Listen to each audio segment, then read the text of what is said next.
Warning: the story being shown to you is written, created, and edited by MoonViewJayStories. This story has been published as of 2024 by the copyright owner, MoonViewJayStories. This story can be found as an ebook, print book, or hardcover on the following platforms: Amazon KDP, Apple Books, Google Play Books, Barnes & Noble, and many more platforms. This story has been transformed into an original YouTube audiobook storyboard. The video contains violence, coarse language, and explicit content displayed through images, GIFs, sound effects, voice audio, and subtitles. This video and this story is intended for an audience over the age of 14. This video and story are not to be used in any form without the written consent from MoonViewJayStories. My email can be found in the channel biography.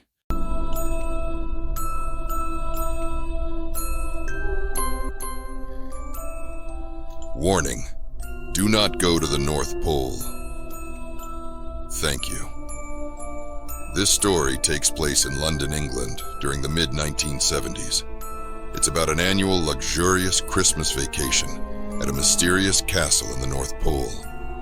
Every year for the past 3 years, 13 strangers have received a letter of invitation. But as any mystery story would have it, this event does not go as planned. After all of the guests gather at the North Pole Lair, they are greeted by a robot who has tasked them with a game for the remainder of their stay. What will the rules be? Who can you trust? Grab your detective glasses, because this story will be the most unfortunate whodunit to ever be read.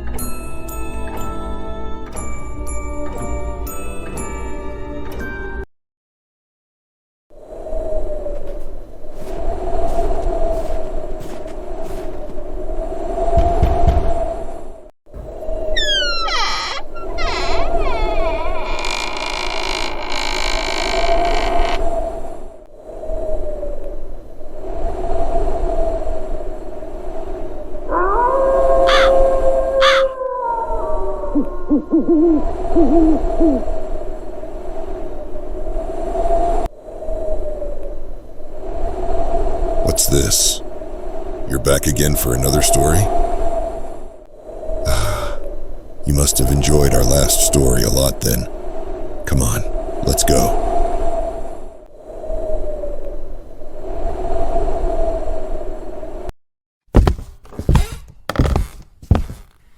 I warn you, this story may not be as scary as the last, but it's definitely more mysterious. Let us see how good of a detective you can be.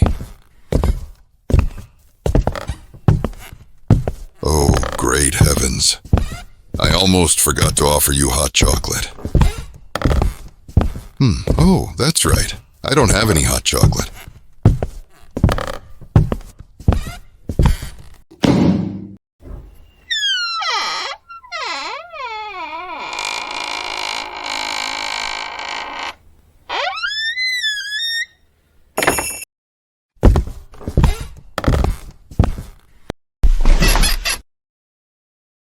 All right, here we are.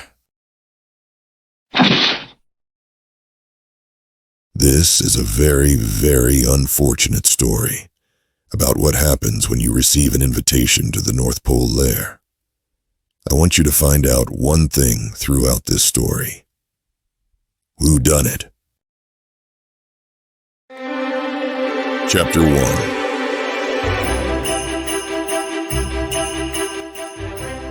Once upon a time in the mid-1970s, there was a tall, luxurious, and beautiful castle far out in the North Pole.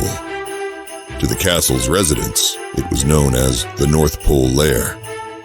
Once a year, there is a special invitation handed out to one random city in the world, inviting a handful of guests to experience a fun and luxurious 5-day vacation. This year, the city of London, England, has been selected as the next city to attract 12 new invitees to the North Pole Lair, making this the 4th annual group selection process.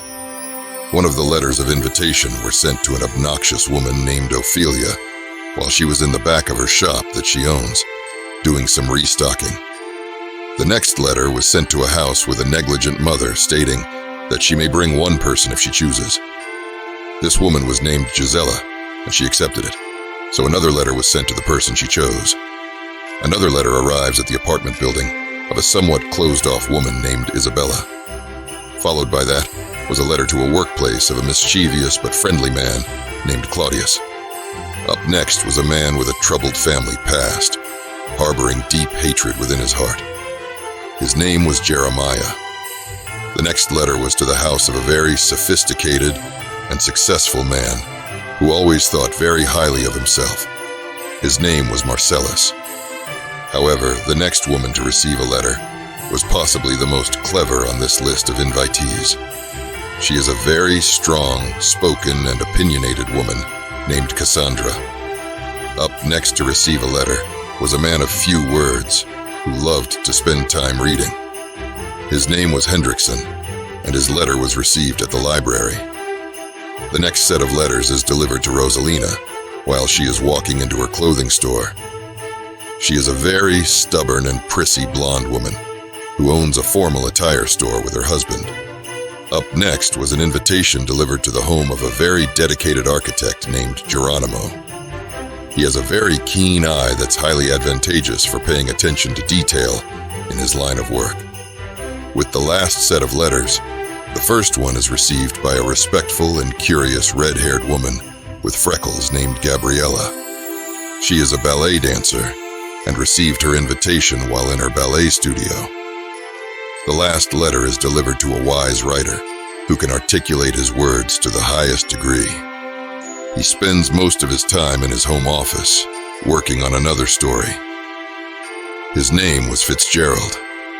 After all the invitations were sent out and delivered, each guest was given a few days to pack their suitcases and board a private plane that would take all 12 guests straight to the North Pole Lair. When all the invitees boarded the yacht, they introduced themselves and prepared for the long plane ride. The number of guests grew to 13. However, no one on the private plane noticed when it happened.